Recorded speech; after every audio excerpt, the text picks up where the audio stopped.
Hello. Today I'm going to show you how to accelerate a little bit your Apple Watch Series 10 or the other Apple Watches out there.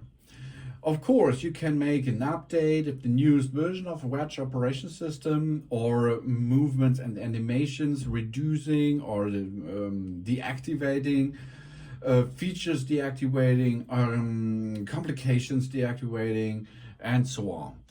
But a big bunch here of possibilities that there will be a failure in the operation of the Apple Watch is that the watch, which comes with a lot of apps, and you will use a lot of apps, of course, start and stop, and this per month, per day, month, and years, and so on.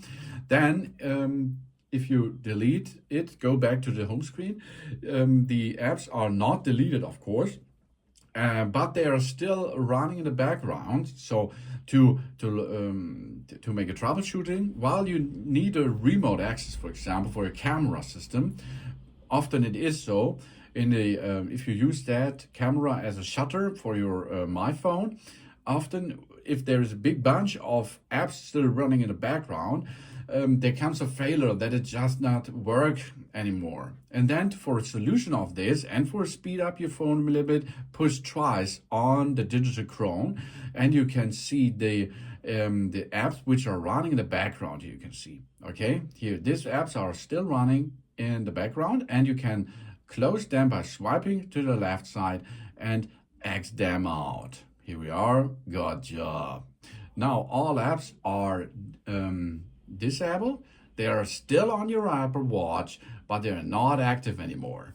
And in this case, of course, the remote function for your camera app will continue working. And of course, a restart is a good thing for accelerate a little bit your Apple Watch. Push there, get the power off, shut off the system, and after this process, if it is shut off, you can restart it, and after this, your speed will be a little bit better than before at this Apple Watch, for example.